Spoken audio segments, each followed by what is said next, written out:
Hey folks, welcome to another edition of the Ownership Economy podcast. This is going to be another one of our episodes that's a little low-key and more of a conversation. This week we bring you an episode with Jihad Esmail, who is heading up creator and community capital at Forefront. Jihad has written a lot of great thought leadership on tokenized communities. We get into the differences between DAOs and tokenized communities. What are they? How do they differ? How are they the same? We also look at some of the ins and outs of organizational structure and getting things done in DAOs. Jihad then goes real deep on NounsDAO and how it works and why it's so fascinating, and you basically emerge from it with a set of patterns that may tell you essentially how to design your DAO to live in perpetuity. And then we get into some of the things around tragedy of the commons, for the free rider problem, and all kinds of other things that could come up in the life of NounsDAO. We hope you enjoy the episode, and as always, remember to subscribe and please leave us feedback, whether you're listening to Apple Podcasts, Spotify Podcasts, or any other platform. Thank you very much. Jihad, the man, it's been too long. Thanks for joining the pod today. It's been a minute. How are you, sir? Very well. Honestly, I've been missing our conversations about community, venture, open source software, all kinds of stuff. So very eager to get into that today with you. But first, before we get any further, why don't you tell the audience the story of Jihad? Who are you? How did you get here today? Tell it however you like. Start wherever you want. Always a good time, sir. I remember the first time we got on the phone, or the first time you DM'd me, it was like, I look at the name and I'm just like that Spider-Man meme where it's like you're pointing at each other. That's been my whole life, by the way. I think we did talk about this where it was like, hey, excuse me, especially post 9/11, sorry, not sorry. When you have the, oh, is your name Jihad? And I'm like, God, motherfucker. But anyway, sorry for cussing so early into the podcast. But exactly. No, so I'm Jihad. I currently am I'm on the core team at Forefront, doing all things, I would say, non-technical. Forefront is an organization supporting tokenized communities through product, media, and community. Prior to that, I was working at Syndicate Protocol, also in like a GTM role. And prior to that, I helped co-found a creator agency where we helped big YouTubers grow their audiences, make more money. That was sort of my segue into Web3 that ended up getting acquired earlier this year. My co-founder was still working on it. And so that's nice. Sort of my interest in Web3 comes from this intersection of like internet native organizations, like creator lifestyle monetization, and just like post-capitalist economics, which is how I found myself in the DAO space. That's awesome. And honestly, it makes a lot of sense. Not that I try to pick on too many people in our ecosystem, but it seems like you can, with that background, you may be able to give a full-throated, authentic sort of approach to the whole ownership economy thing. Maybe. We'll see. But anyway, so first, I do want to unjargonify some of the stuff you said. Not that you're a big jargon guy. It's just that this is what happens when we talk, when three people get together. Quickly, the room fills with jargon. So the first one I would like to have you break down for us is what is a tokenized community? I still think that definition is like very much TBD. We written a couple of essays on it at Forefront, and we didn't really coin the term either, but we sort of took that term and tried to add our own flavor to it, strictly because people, I guess rewinding a bit, Forefront started off as a social token aggregator. So we were talking about all things in the social token ecosystem, and we were also aggregating like market data about like the 10 social tokens that existed, right? and social tokens were also, despite the fact that there were only a few of them, like an umbrella term for creator tokens, which were supposedly allow you to like invest in individual creators, for community tokens, which were supposed to be like governance and reputation tokens within internet communities, and a few other like subcategories that have come to exist since then. I think slowly we realized, at least personally, that like creator tokens were slightly less exciting, at least as they existed at that point, and they just didn't work the way that people thought they were going to work. And it was sort of these were the ones that basically be like, hey, I'm a creator, I want to sell 1 million tokens, and you can moon with me. And yeah, people join in. You can control my life by governing. Oh boy. Yeah. Right. I remember that. There was one dude specifically, I remember, I forget his name. It was like an Eastern European dude, but yes. Yeah. Alex was the first one. Like it was a cool idea. It was a really, really dope idea. I just don't think that it like played out the way everybody expected it to. But so we sort of like moved into this like social DAO space because we realized that we were focused on like this new type of organization that was getting popular, but we weren't focused on like the DeFi and protocol DAOs because those felt slightly different than what we were working on. But like social DAO was also a really bad term because like aren't all DAOs social? Like aren't all organizations inherently social? Like what does the social descriptor actually mean? So we start like playing a little bit more with the types of organizations that we were working with and how we were defining it. And it became like a real like existential problem for us because we sort of like intuitively knew like the types of organizations that we wanted to work with and build, but our like the intuitions of our core team were not communicated well throughout the entire ecosystem. So I started working on like, okay, what is this thing here? Who are the types of people, founders, organizations, et cetera, that we're trying to attract? And we landed on this idea that tokenized communities are really meme-driven capital allocation machines. And that's also a bunch of jargon. So like, No. I really love that. Actually, I do them. I agree. It's jargon, but like, it's such a good encapsulation of the moment because, like, meme-driven capital allocation machines. Just look around, right? Like, we're. I feel like GameSpot was like 10 years ago, but it was literally like 18, 20, 24 months ago, and that's like, what did we just experience in the last 13, 14 years of bull market? It was memes, bro. Right? Like 100%. So yeah. It was memes, and it was obviously like memes broadly defined, right? But at the end of the day, it was memes. And I think we realized that when you look at organizations like Gitcoin with public goods, with Kraus House and buy an NBA team, with Cabin, decentralized city, like at the end of the day, these organizations are meme-driven organizations. And like that is what is bringing people to the fold. And those memes could be like very meaningful, like buying an NBA team or building a decentralized city or funding public goods. And they could also be very broad and abstract, like nouns, right? And it's quite literally just the proliferation of the glasses everywhere, everywhere that your heart desires. Yeah. So we started building on that thesis a bit more. Like I said, wrote a couple of essays on it and figured that like that focus on capital allocation and specifically like community-driven capital allocation for the sake of propagating the meme or like building towards that collective mission was like slightly different than a protocol DAO, which could be doing some capital allocation, but primarily exists to govern the protocol, right? So Forefront wanted to be at the frontier of not only building tools for that specific type of organization, which we're doing now, but also like narrowing the scope of our media and narrowing the scope of the conversations in the community that we're attracting to focus on those specific types of organizations and all of the different use cases, from going back to my background with like YouTube and like traditional creators coming into the space and finding alternative funding mechanisms, all the way to these more like big globally mission driven organizations like Cabin. So yeah, it's sort of like a square rectangle thing. Like I don't necessarily think all DAOs are tokenized communities, but I would actually, you could make the argument that all tokenized communities probably aren't DAOs either, but like there's enough overlap there that we use the terms interchangeably, but we focus on tokenized communities as like the type of org that we're going after.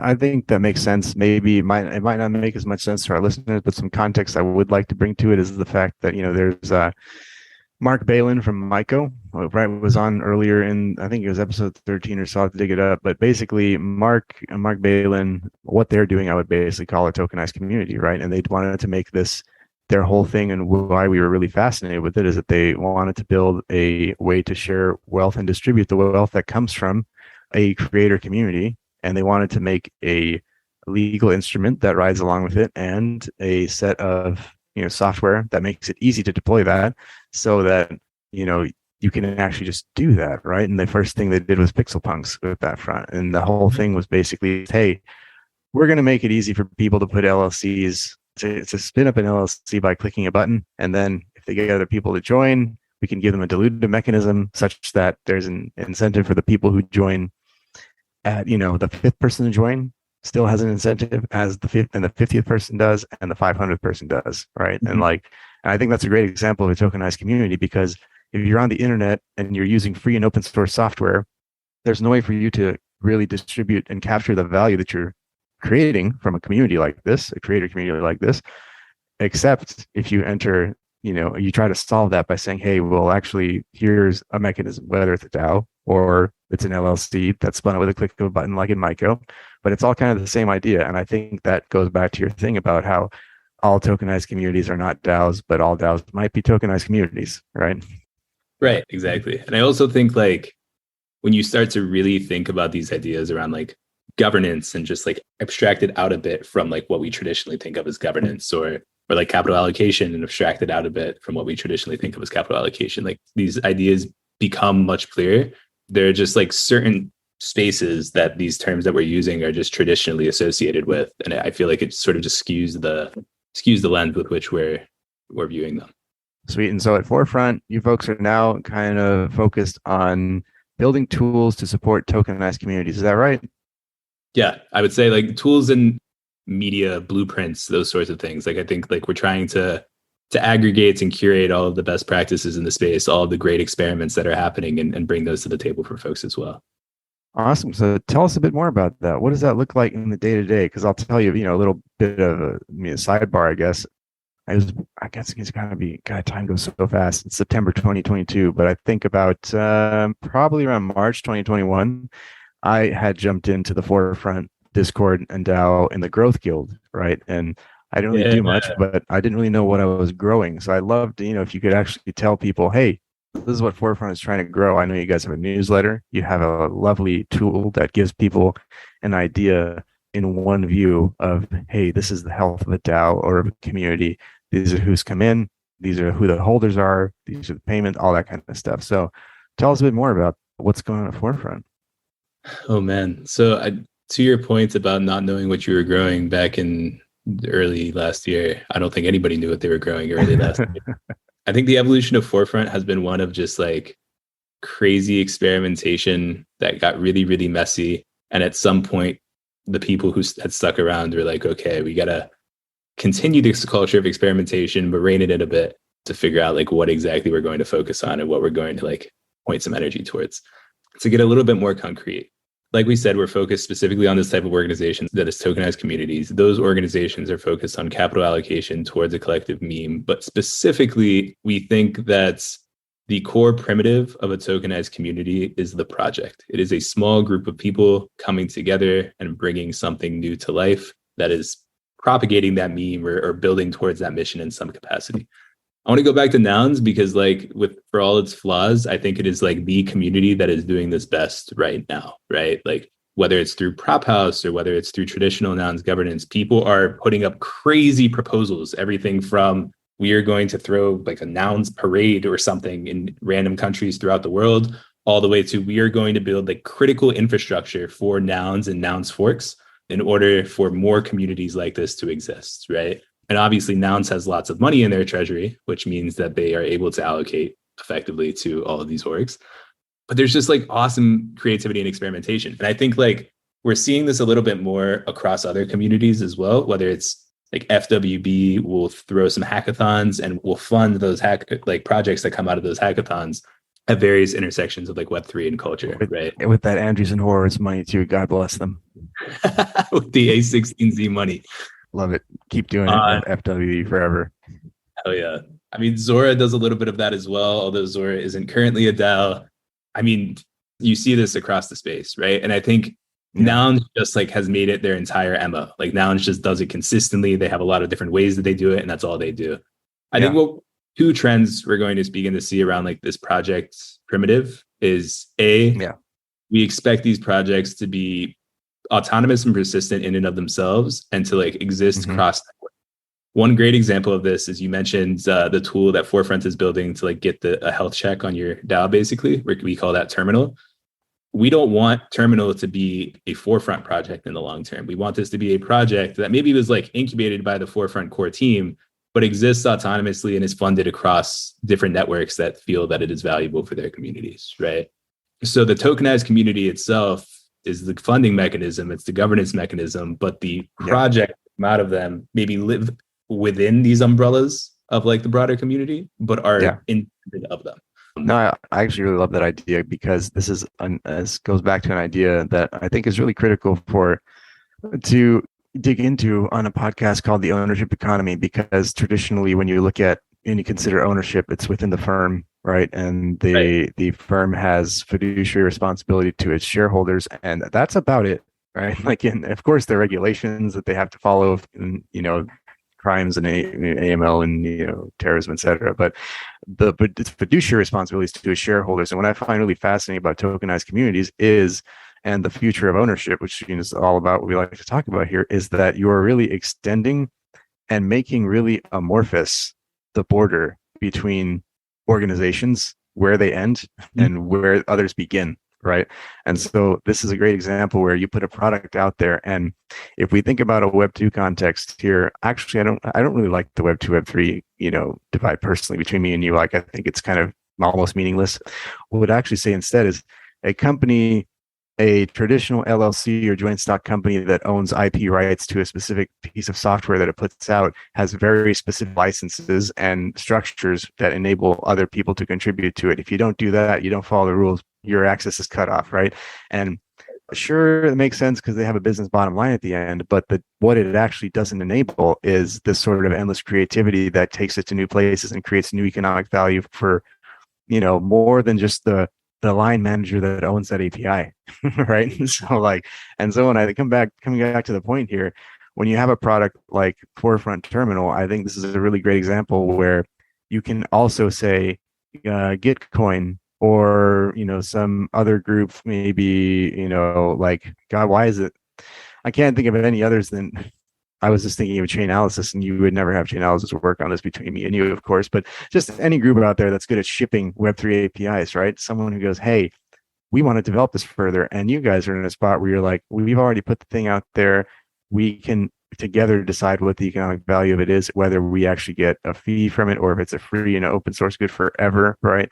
But the conversation can be had on more terms than just, here is the license agreement, sir. And so that's one of the really fascinating things, that you're able to extend where one firm ends and where another begins, and it becomes kind of just this melding, right? Exactly. And I think there's this question, there's like news in the US recently about like Biden, I think it was an executive order that all publicly funded research now needs to be free by 2024. I don't know, something like that. Oh, but amazing. So yeah, that's great. That should have happened a long time ago. But I think the principle behind that is like, you have a lot of different people funding it. It's coming from taxpayer dollars, and therefore a lot of different people, if not everybody, should be able to access that thing, right? I think the same goes for like these products and projects that are coming out of decentralized organizations. If you have if a network of organizations are funding this thing, it should not just be limited to that network of organizations, because the next project might be funded by a different network, right? And trying your best to keep these things as open as possible while still obviously retaining value for the communities that are funding them is really, really important. And I think what is most interesting when we go back to this idea of ownership and governance, the value is not necessarily dollars flowing back to the treasury, but the value is governance power over the way that thing is going to function, the freedom that project is going to have, the power to say like, everybody is going to access this versus nobody is going to access this. That is value in of itself, right? Absolutely, because it's funny you say that, because I mean, we're just going to play off of that. I've tried many ways to explain this to people, because people are frequently surprised by my position on intellectual property, which is that I think almost all of it should be abolished, and that it creates situations of artificial scarcity, and these situations broadly apply across bluntly in every domain, right? Like, okay, fine, I can see if you want to have, mind you, this is not my position, but I can understand if you're like, oh, I want to have IP rights to me, something I created, whatever. But then when we start getting into things like DNA, healthcare, all these other things that suddenly become patentable and excludable goods, you're like, no thanks, right? Like, that's part of the reason why we're in a lot of the messes that we are because of the bluntness of the IP tool, right? And so what I actually try to tell people is that, like, when you think, well, what are we going to do? How are people going to innovate? They've got to be able to be like, this is mine and I can charge rent for it and blah, blah, blah. And it's like, well, it's funny how people jump in and take the perspective they take is of a person who might one day create something that they can be a landlord for, right? Like that's the perspective they take immediately. They're like, well, what if I want to be the landlord, right? And it's like, no. Nobody. No, one, nobody should. But second, you can have a situation, you can create, buckets that people can play in with regulation even that says, well, actually, we're not going to respect the, so you're doing it right now, literally, like with Forefront, right? With Nouns, everyone's doing it right now. They're like, we've created this bucket of constraints that people can create in. The value is freely shared, and look at that value keeps being created, right? And so my point with this is that when you zoom, you're only taking the perspective of being a potential landlord and being mad that someone stole your shit. When if you zoom out, the situations we should be trying to create are these situations where competition still exists, and the competition that comes out of that, obviously the products that come out of that, the services that come out of that, their value flows can still be bent inward a bit for the people, but also make it such that people can freely innovate and still build on top of each other. And obviously when you look out there, it's like, that's literally what happens when you don't restrain these things until someone comes along and goes, I don't really like that you were doing that, and I'm going to sue you, right? And so, like, the whole point with with my rambling thing here on IP is that all we should really be looking at is the ontological level where these things are happening, and not only think of ourselves in an adversarial way where the two objects are you as the potential landlord and another landlord in competition with you. Actually, right. The competition benefits everyone in around you. And when you constrain the ability to build on top of it, you are constraining so many possibilities, so many unexplored things that we could all be doing together instead of adversarially, right? There's so many different directions this conversation can go. One of the things take us somewhere.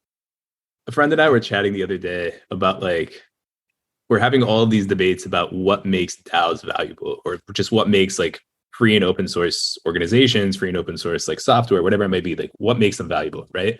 And then they asked the question, like, what makes a company valuable? Like, why, like, if we really just boil it down, why is a C Corp in the United States, just as to put constraints on the example, valuable, right?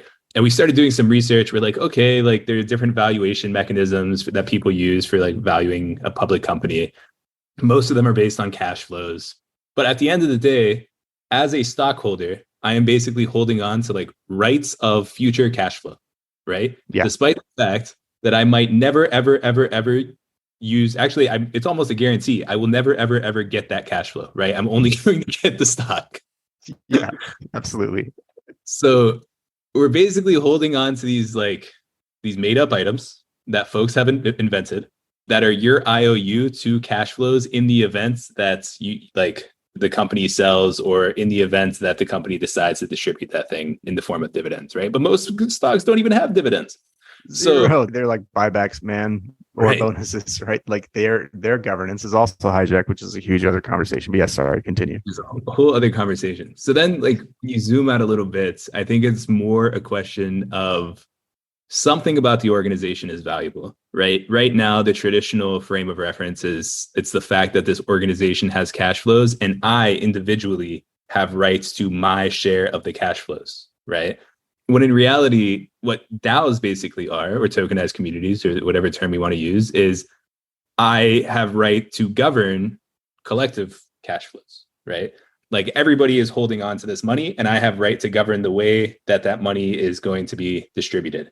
I am not necessarily receiving a dividend based off of my share in this organization. I just have governance power over the shared assets, or the shared set of assets. That's like a really simple idea, but it's like, when you frame it in that way, and like with that contrast, like, really interesting. Like, it's such a huge unlock for me. Oh, absolutely. And more specifically, because then you start to draw, like, that parallel of governance over shared assets or shared resources to, like, other things, right? Like, Nouns, you're not just governing the shared treasury, but, like, Nouns in and of itself is a culture that has been created, right? It's this, like, proliferation of the meme. And, like, by participating in the ecosystem, you are governing the culture, right? Like, every participant in the ecosystem is governing the meme and is governing the culture. And we're just, like, creating protocols, we're creating formalities about the way that governance occurs and the way that those interactions happen. And once you start to think about it like that, like, for me, I start to see it everywhere now. Like, every act that we do within various organizations or within various cultures is an act of governance. And Funnily enough, I think in this episode, which I didn't see coming, I thought that we have gotten closer, I think, to the heart of what this ownership economy idea is in terms of the way we describe it with, broadly distributing governance rights so that we may more broadly distribute wealth that results from ventures in new forms of economic organization, right? Like that's basically that's the mouthful we use to describe it if you go to our Apple podcasts or, Anchor or what have you, right? And so I think this is a really interesting way to put it because it's right there, as you said, who has the rights to fund a new venture, to fund something, to point funding from a corporate treasury at a new thing? Well, it's the same old thing as it's been for about 600 years, right? It's the, okay, I'm being purposely kind of obtuse, sure, whatever. But my point being that like, it's a strict hierarchy that started out between, you're reading about this now, as we said before the pod, talking about Medici, right? But it started out as the hierarchy of church, state, and various executors of that state who had said, hey, we think we should do a venture to, Hispaniola, we'll call it, right? And because we think this, that, and the other. Whereas now, you have executives with fiduciary responsibility, boards with fiduciary responsibility, shareholders who then say, after much analysis and cope, we've decided that we're going to go this way and not that way, right? And I think that, and it's not just me. A lot of my point of view on this comes from complexity science for the most part, where essentially the idea is that and cybernetics, but you don't need all the fancy math or anything to describe it. The simplest way to say it is essentially that, hey, there's inherent instability in disordered systems, sure, but at the same time, when you inject order via hierarchy, you vastly limit the phase space that can be explored by the agents who are there in that space, right? And by vastly increasing the space of decisions that the agency for the agents, the ways they can act, the decisions they can make, you open up a whole bunch of possibilities, right? And I think that's going back to your original point. That's really what this is all about. How are corporations and DAOs different? Well, corporations, of course, you have the hierarchies, you have all, and that's fine. They work really well for that, right? The alternatives are just saying, let's see what happens when we open up that space to new governance structures and to many, many, many more people exploring the phase spaces there. And then seeing how we can bend that back and allocate the capital and the decisions in these new directions as fast as possible. That's such a great explanation. I also there's this thread that I continue to add to this conversation as well around liberal neutrality. Like this idea that the types of organizations that we see today came to fruition because the value that was being upheld was that everybody's individual preferences should be put down, and we should just try to hit lowest common denominator at the organizational level. I think what we're seeing in DAOs today is that as a result of I as an individual now having governing power over this shared set of assets or whatever it might be, these organizations are becoming much more normative, right? It's much more about what the organization should do outside of just returns to shareholders. And to your point, that was the limitation, right? The organization's purpose were always we had to return to shareholders, and there was no other room for any separate purpose. And over the past 20 years, I would say we've seen more conversations around triple bottom line, organization, corporations should be more, should have other incentives outside of just generating profits, but has always been oh, whoa, you can't say something is more important than profit. You could just say that they're number two and number three closely behind. And I think that's a very good point, actually, because this is, more complexity, more entropy. There's a lot of ways to go with this. And we know I used to be a scientist and I'm really into theories of origin of life, but the really one that's really fruitful these days is the stuff around hydrothermal vents and the fact that new phase spaces and states of chemical complexity were accessed by, the flow of, I'm going to skip all the fucking chemistry, but essentially just, olivine rocks, H2S, hydrogen sulfide, and, all you needed was a electric potential difference for you to have your first cell sort of emerge. And this is becoming one of the more predominant theories of life. But the idea is actually neg entropy, right? The idea being that actually the maximizing energy flow and increasing entropy and complexity is what leads to higher forms of life. One of it's the biophysical theory of life, and it's like not some QB bullshit. There's plenty of mainstream scientists who are kind of advocating for it, but I found that to be a very interesting idea in the context of what you're talking about here, because you just even look at the triple bottom line thing, right? You have one thing. We have one thing in this room, everybody. I have a vision and a mission and blah blah blah. But at the end of the day, if anything gets in the way of profits and return to shareholders, then go fuck yourself, essentially, right? And that ends up being that's the tension you're kind of pointing out here, because everything has to be categorical, right? It can't. Is number one is this, number two is that, number three is this, right? There isn't room for more complexity and evolution in preferences and values, right? There's always going to be a pecking order, and there isn't a way to explore orthogonal dimensions of that, right?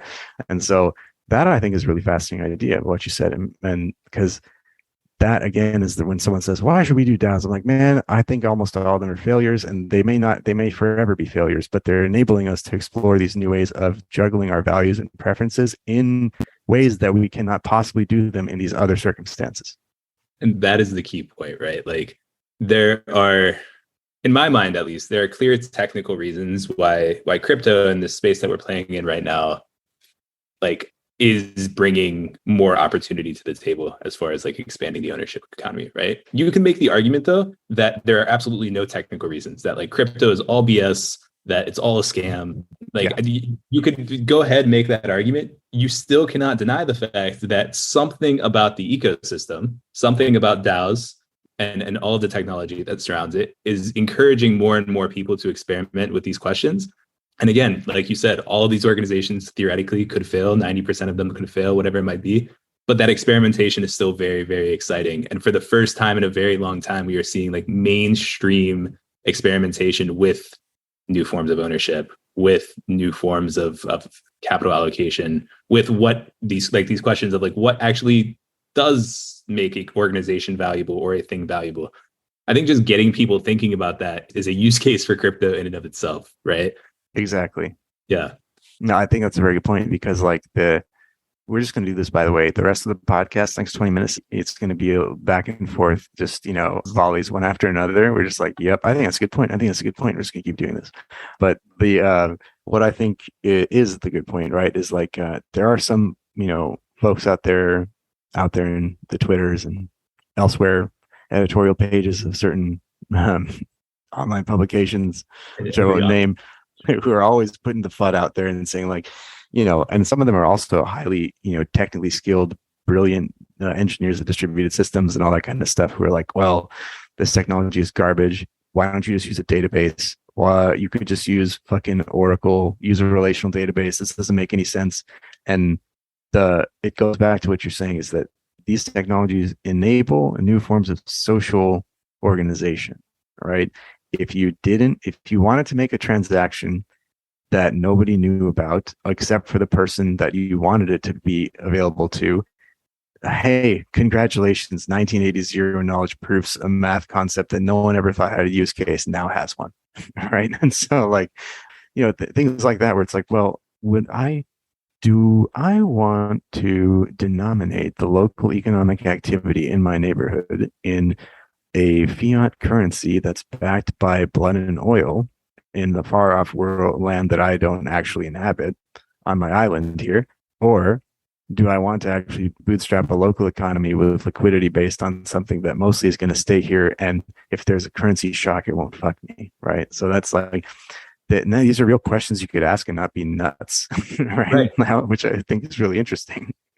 Yeah, and then that's the thing. The not be nuts part is most interesting, right? I do sometimes wonder, like, if we were to have like a universal scale, how much of the innovation and excitement that's happening in the space is just like social? It's people just realizing it's okay to be nuts and ask these questions, and how much of the innovation is technical? I would argue that the majority of it is social, right? The majority of it is just people saying like, okay, like it's cool to ask these questions. There are other people on Twitter that I think are cool that are asking these questions. So sure, I'm going to ask it too.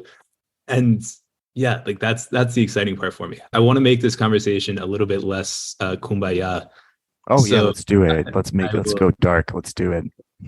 I will push to you this idea of like, so one of the things that we're seeing in the space right now is like missionaries versus mercenaries in these organizations. Again, we'll just continue to use nouns because I think it's just a good example, especially for this. Oh, by the way, one sec before you go dark on me, I should have asked you to explain this 25 minutes ago. For people who have no idea what NounsDAO is, tell us real quick what it is. Yes. NounsDAO is a DAO. Do we have to explain DAO? I think we're good on that one. We're good on that one. Yeah. NounsDAO is a DAO that is minting one NFT a day forever, right? That NFT acts as specifically governance power over the Nouns treasury. And all of the revenue from that NFT goes into the Nouns community treasury to be governed by all the Nouns holders. The only stated mission of the Nouns community is to proliferate the Nouns meme. And there's all this conversation around like what it means to be nounish and is there more to the meme than meets the eye. But in reality, the Nouns meme is just like this pair of glasses that exist on like these various things. They're nouns, right? It's not just like animals, but it's also like skateboards and like, you know, like you can get a noun of anything. But yeah, so Nouns has been touted as like the purest form of a tokenized community because the mission is quite literally meaningless. It is just to proliferate this meme. This is like the most postmodern like thing ever, where all sources of meaning from modernism have been fractured, and you can create. I will put a real link to, you know, the 1976 thing that originated postmodernism. So all the philosophers on the show won't get mad at me, but that's actually, I really love this, right? It's literally, it's completely meaningless. It's whatever you bring to it. I love it. Right. And so people are excited about it because it's completely meaningless and yet financially has proven to be extremely valuable, right? So I think the average auction price for a noun right now is around 65 ETH the last I checked. ETH is selling at around $1,500 at the moment. So you could do the math on how much one of these things costs. Yeah. And I think the treasury is like 25,000 or 30,000 ETH or something at this point, right? Insane amount of money, right? So going back to the question around like mercenaries versus missionaries, you got some people who are like, oh yeah, I'm so excited about this mission. What are they excited about? I don't actually know because there is no mission except for proliferating the meme. But they say they're excited about the mission and they truly just want to see like the Nouns ecosystem succeed, right? And I'm being like a bit tongue in cheek here. Like obviously some people see Nouns as an opportunity to like bring tokenized communities to the mainstream and want Nouns to succeed so that this type of organization and this conversation around ownership that we're having is brought to more people. On the other hand, though, you have people who are saying Nouns has a really big treasury. How can we put up proposals to get as much money out of this treasury as possible? And obviously they have to deliver on that proposal that they're making. But if you only do it once and you can convince enough Nouns to vote for you the first time, theoretically, you don't need to deliver, right? Theoretically, I could put up a proposal. I could ask for 100 ETH. I could say I'm going to make a Nouns movie, and that Nouns movie will never exist and nobody can do anything about it. So obviously, again, worst case scenario there, we're hoping that like the social pressure of delivering actually leads people to deliver. And if you don't deliver once, then you're never going to be able to make your proposal again. But the open question here is around, as we're thinking about like new forms of ownership, you are going to have good actors and you're going to have bad actors. And inevitably, all of these actors are going to be a part of the ecosystem.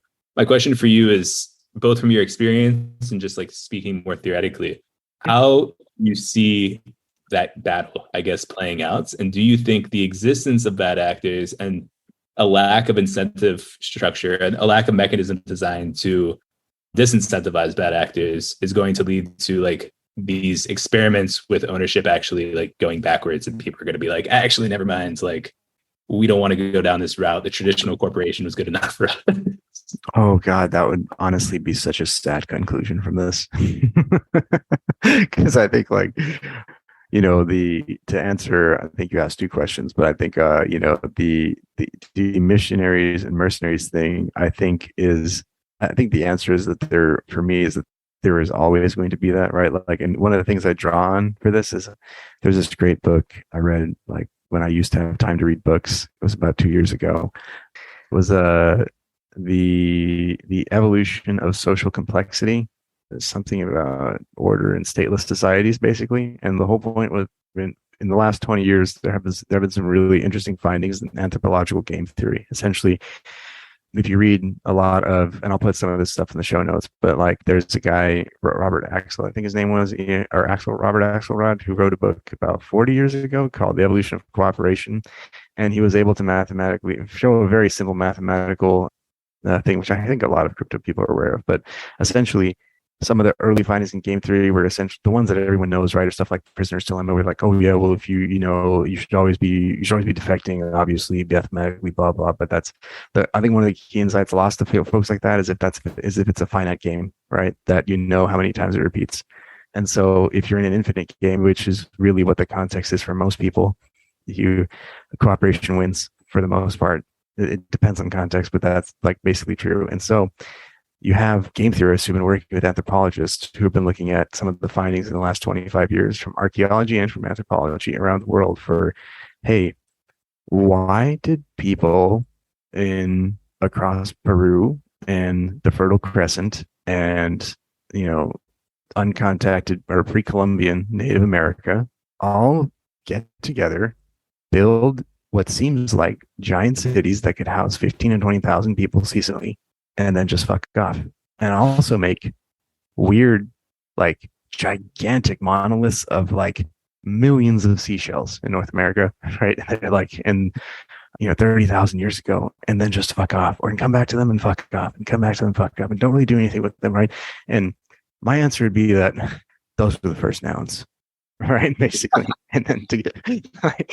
Yeah. Seriously, right? Like, to prove me wrong, right? Like, of course, there's ritual built around these, right? Like the name of the book is starting to come back to me. The full name, it was The Evolution of Social Complexity, Ritual and Social Complexity in Stateless Societies, right? And so essentially what they were talking about is the coordination of economic activity built around ritual in stateless societies pre-Westphalian nation state, and all the sort of, intersubjective realities of an LLC and all that kind of stuff, right? So a super common pattern seen across the entire world, almost entirely across the world, is, you'd have like, Europeans showed up and they'd be like, yo, this guy's the chief, right? He's essentially the king. And it's like, no, actually, he doesn't have any of the coercive powers that you associate with yours.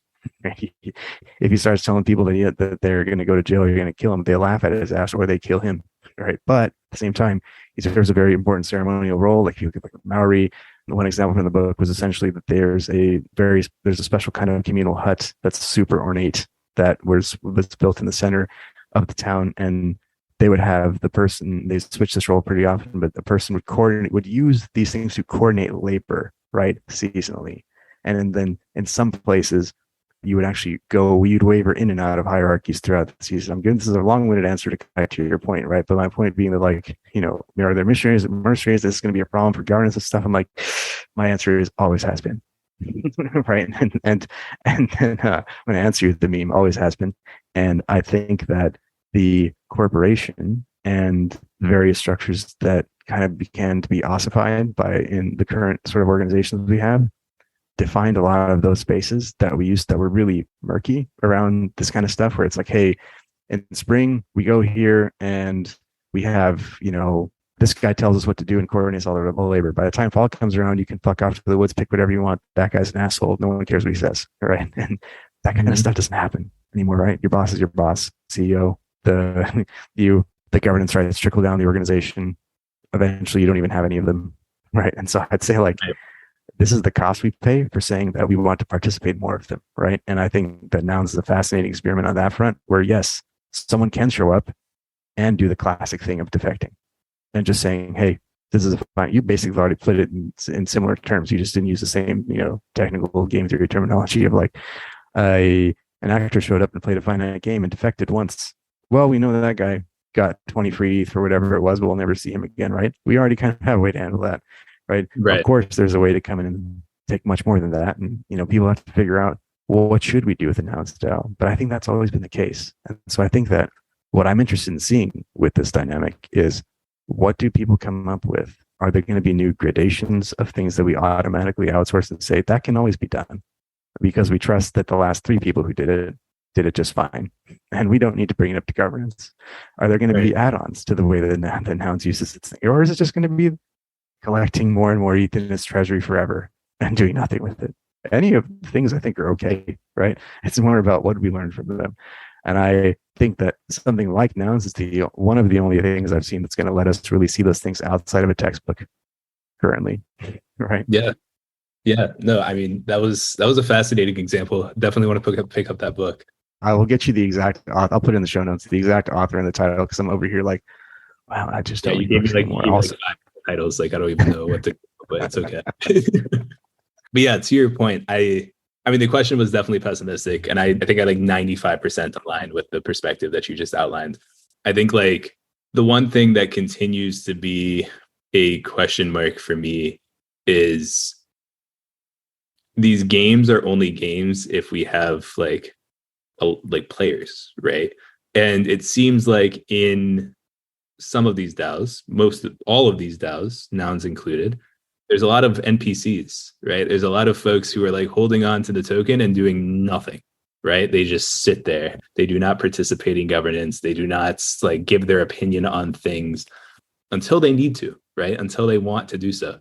And I always wonder like to what extent that is just natural, that is okay. Like we see like, if I don't feel like something is important enough to vote on, and like the decisions are sort of just like going along with what I would expect them to go on, or like I'm neutral towards them, that's fine. But at the same time, these institutions could be like completely overthrown. That overthrown is a poor term, but like completely like turned about. Hijacked. There we go. If some people who aren't participating in governance suddenly decided to participate in governance one day. And I think you can go back to this point that you just made, that like if you take it as an infinite game, the people who know that they have a lot of power in these organizations are incentivized not to use that power, or at least not to use it in a negative way, because then that power is no longer meaningful after they decide to delegitimize it. At the same time, though, like that always exists, right? That opportunity always exists. And it's question, to what extent do we accept that things are valuable only to the extent that the folks who have power agree to keep it legitimate?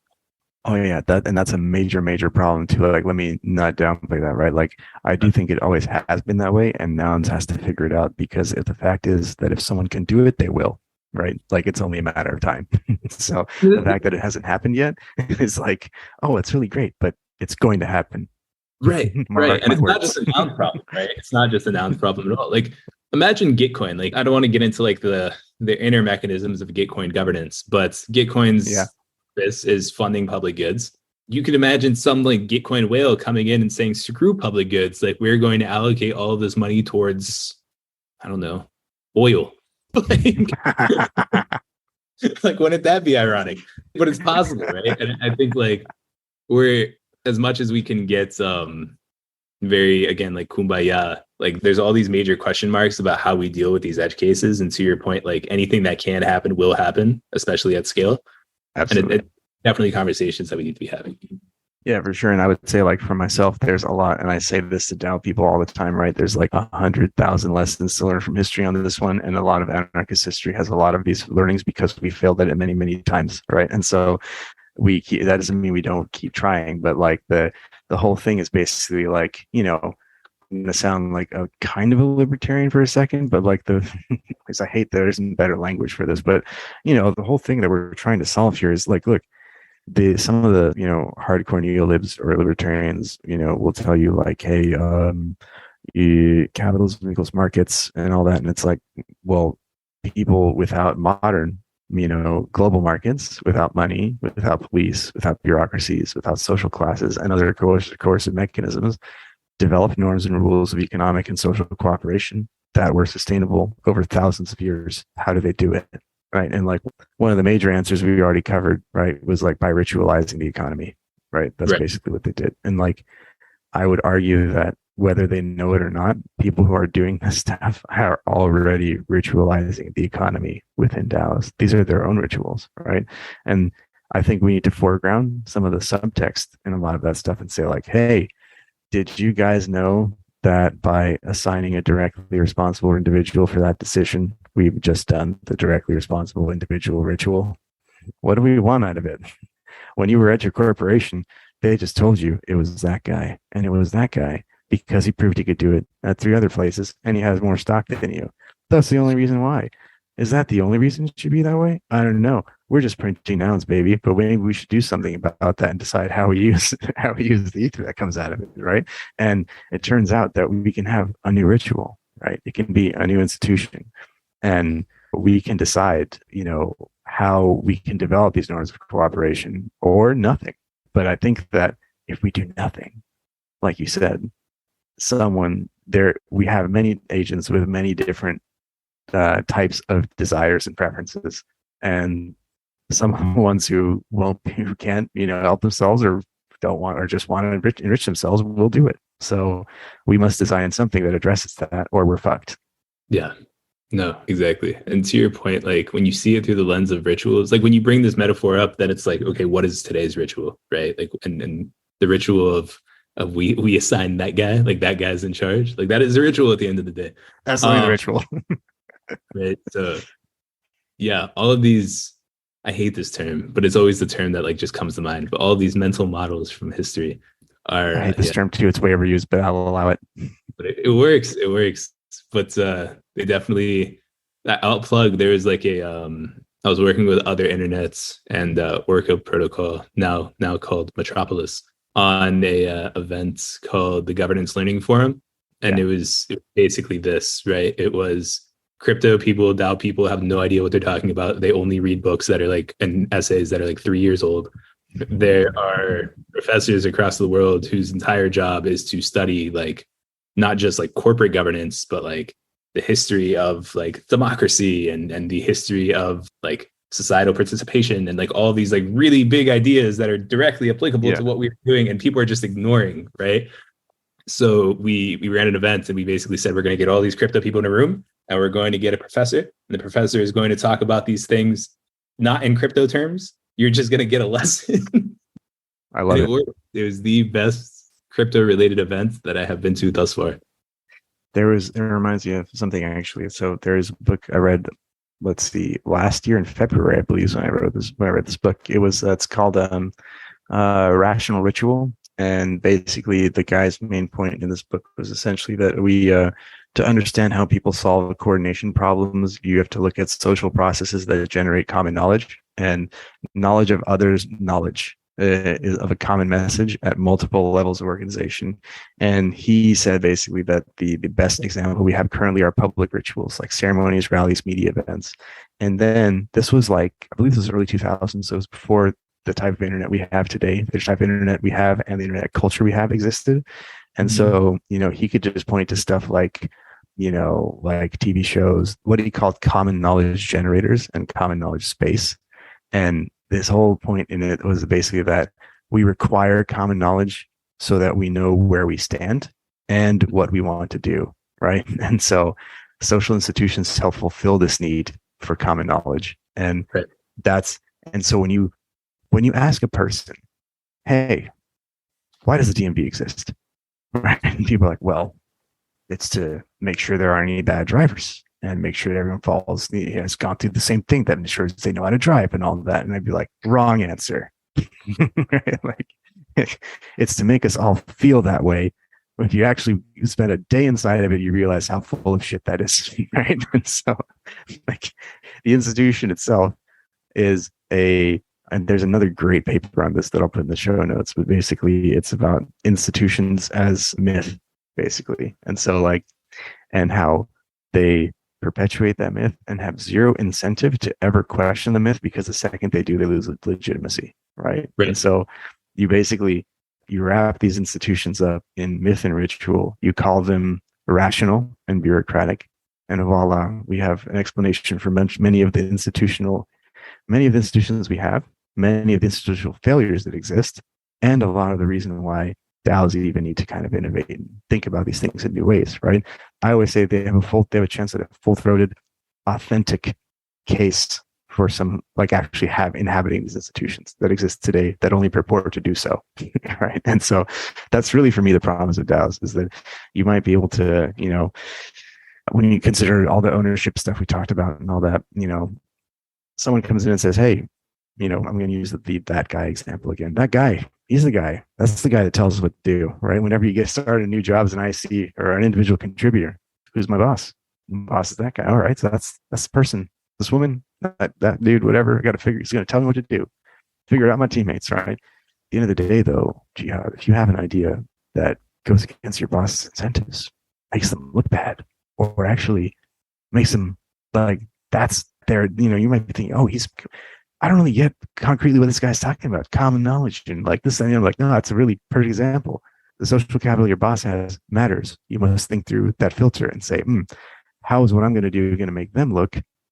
And you may think, oh, well, I don't want to work in a kind of place like that. And I'm like, well, eventually you will. Good luck. Right? But that's kind of the point, is like, can we get in a place where you as an individual go, we need to go this way? And you, when going back to the thing you were talking about all the way at the beginning of the pod around tokenized communities, saying, how can I govern the funds that we have and direct them at a cause that I think we need to use it for and do it together, right?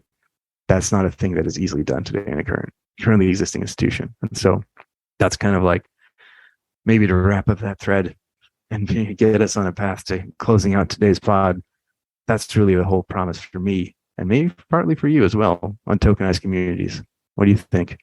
No, I mean, I agree across the board. I think going back to what we were saying before about like the social versus the technical, like the promise for me from a practical perspective, like if I were to go pitch a VC right now, I think there are practical purposes of like, oh, like we're helping fund creators and we're turning more people into entrepreneurs to give them autonomy over their work. I believe all of those things. I think all of those things are true. But at the end of the day, those things are true because we are challenging the myth of the corporation and traditional organization as it stands today. And the more that we can spark conversation around that, the more that we can get people questioning these things, the more that we can get people talking about them, we will realize that 98% of people have absolutely no idea what they're talking about. But those 2% are going to be very, very interesting to listen to and begin to explore. Yeah, absolutely. And I think, just to add on that, you had said this earlier and I just went over my head, and I always have to bring this up. You were talking about how essentially you had described the free rider problem, right? You're going to have people in a DAO who just, they aren't going to want to do shit ever. And then, some people will. And then one day, if some of those people decide, actually, I am going to do shit, I'm going to be a bad actor, I'm going to defect, then that's a problem, right? But like, I think at the end of the day, a lot of our current institutions basically just say, how can we make sure that if a bad actor does a thing, they can get punished for it always? And punishment is like the only real thing, the only tool in the box, right? But like the real thing that we should be thinking about is like, well, we bucket a whole bunch of things in the punishment box and say you can't do that, right? And then if we open that up, we realize maybe some of that isn't punishment, and that at the end of the day, this is going to be, I don't think I'm going to live to see this. I don't think maybe you will, I don't know. But this might happen on too long of a time scale. But essentially, with what you're doing in tokenized communities, we are just demanding people to take responsibility for things. Essentially, at the end of the day, we're saying, hey, you're here, you own a piece of this, give a shit about it, start caring, right? Or you could just go back there and do the paycheck thing and not care. No one needs you here. But that's really what it's all about, right? Because I think a lot of the major problems in institutions that we've been talking a lot about them is that people just kind of outsource their caring to them, right? They're like, hey, man, this neighborhood's really falling apart. We should get cops to do something about this, right? Like, hey, you name a thing. We just go, hey, it's not my problem. We got an institution, we got a bureaucracy over there, right? So I think that's the main thing to come back to say. Yeah. How can we get as many people to give a shit about this and realize that they have to? That, I guess this is a good way to end things, but like such a tough question to think about, because on one hand you have like the hope of, wow, all of this innovation that is happening, we're doing a lot of thinking, people are asking questions, this is so exciting. And then you rewind and you're like, but are people actually going to give a shit? And that is the question that we need to go to sleep and wake up with every morning and try to fight towards. It's like, can we actually get people to care about this thing? And going back to the very, very beginning of the pod, it's like, how do we remove the jargon away from the conversation, which I don't think I did a very good job of on this convo, but like general, to get people to care? And how do we continue to reframe these ideas to get people to care? And it just, you got to do it over and over and over and over and over again, even to just get one person to care. So yeah, it's exciting. That is why we need to continue to discuss the ownership economy. Absolutely, because I think like it's a long game, and some would say, I would say at least, that it has always been about that. It sounds kind of cheesy, but it's always been about getting more people to care at the end of the day. Because part of the reason why a lot of institutions are failing is that they're just like, it's not my problem. Right. But now if we can, the whole thesis behind it is if we can get more people to have upside in it, maybe they will care. Right. At least partly for me. Well, Jihad, one last thing before we tune out here after this lovely conversation is we always give people an opportunity to shill. So please shill. Tell us where to find you on the internet. Tell us about your projects. Tell us how to follow up. Oh, heck yeah. That's my favorite thing to do. I'm on Twitter at JA Esmail. So JA and then my last name. You can find tweets about DAOs, about Forefront, about Drake, and a few other things in between. And check out Forefront if you're interested in this whole idea of like tokenized communities, how tokenized communities can impact creators, how we can build new social networks and new opportunities for folks to build outside of traditional funding mechanisms. Come to Forefront. Forefront.market is the domain. Forefront.news if you want to check out our newsletter. And yeah, just would love to see some new faces in the community and new folks checking out our work. Awesome. Thanks a lot, man. This has been fun and wide-ranging. Just the kind of summer chop it up conversation we're looking to have on the pod, man. Good stuff. Appreciate you for having me. This is great. Awesome. Thanks a lot, man.